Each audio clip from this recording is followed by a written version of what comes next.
Hello, my friends. Let's jump right into an important topic negotiations. Today, news broke that Trump has chosen a candidate for the position of US envoy to Ukraine. This person is said to have significant authority and we'll see him soon. According to Fox News, Trump selected this envoy to handle peace talks aimed at ending the war. It seems Trump himself doesn't want to be directly involved, and reports suggest the key issues now is not territory but security, preventing a future war.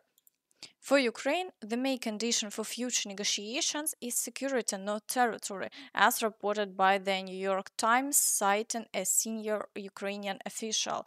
Trump could speed up a peace deal and ensure guarantees against renewed Russian aggression, a critical factor for any settlement. While territory remains a significant issue, it's secondary. The breadth of a demilitarized zone will also be crucial. Additionally, Trump met Biden at the White House, and everyone was surprised by Biden's upbeat demeanor during the meeting. It seems he might be ready to pass on the role sooner rather than later. Biden and Trump met at the White House, where the sitting president stated he hopes for a smooth transition and a welcoming environment for his successor. Politics is a tough business and it's often not a pleasant world, but today it's a wonderful world and I really appreciate that, said Trump. Now, let's move on to the situation in the Kursk region. Here, Russian forces haven't reported any new assaults, and over the past day, the front line remains unchanged. It seems they are periodically regrouping to prepare for further assaults, advancing only after prepping the area with intense shelling.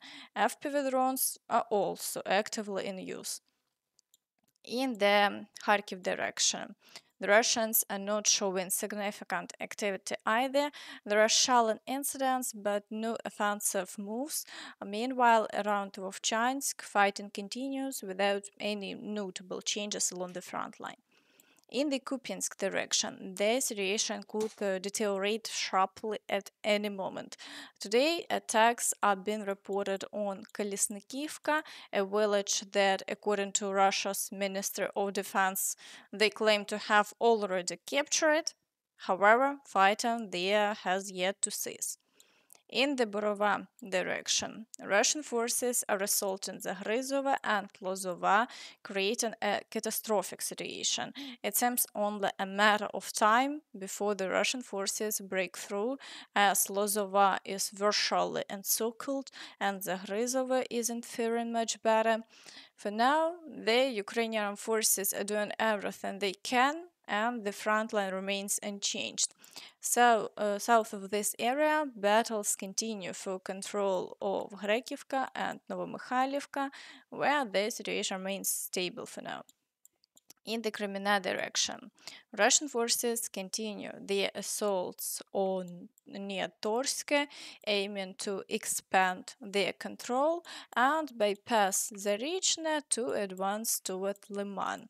So far, there have been no significant changes in this area, and Russian attempts to push Ukrainian forces out of Terny and Yampolivka remain unsuccessful. In the Siversk direction, Russian forces are assaulting Verkhnekamensk with continuous shelling but no major shifts on the front line. They appear to be gathering reserves to prepare for more powerful attacks. In the Chasiv Yar direction, only shelling has been recorded so far, with no new Russian assaults. The front line remains stable for now. In the Toretsk direction, Russian forces are making gradual gains, capturing parts of Toretsk. It's reported that roughly half of the city is under Russian control, while Ukrainian forces are holding onto the outskirts. Attacks on the outskirts of Sherbynivka are ongoing, along with a significant number of shelling incidents. In the Pokrovsk direction, Russian forces are preparing to move towards Shevchenko village in an attempt to encircle Pokrovsk. Shelling continues, and the Russians are intensifying efforts to stretch the front line. Fierce fighting is ongoing for Hryhorivka, which is almost surrounded. There are also assaults on Pustynka, Novoalexeyevka, and, as before, battles for Lysivka, Promeny, and Myrolюбivka. However, Ukrainian forces are still managing to hold off the Russian advances. In the Kurakhove direction, Russian forces continue their advance, having reached the outskirts of the city. Unfortunately, their progress has been quite active, and they are now very close to the village of Dalne.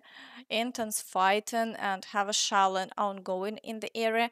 Additionally, Russian forces are pushing towards Antonivka, where three villages are almost encircled, making the situation very difficult. There are also battles for Trudove.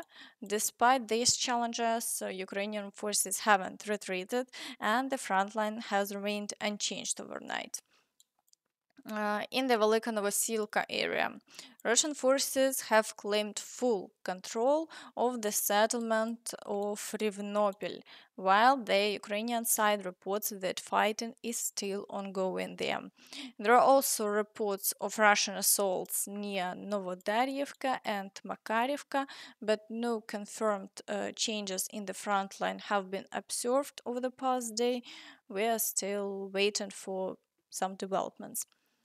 In the Zaporizhzhia direction, despite all the claims about a possible intensification of hostilities, the situation remains unchanged and no new attacks have been reported.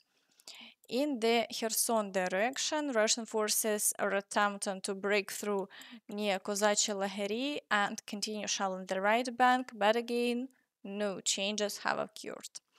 And that's all from me. So please don't forget to like this video, subscribe to the channel, and hit the notification bell to stay updated on all the latest news. Thank you for watching and see you next time. Bye bye.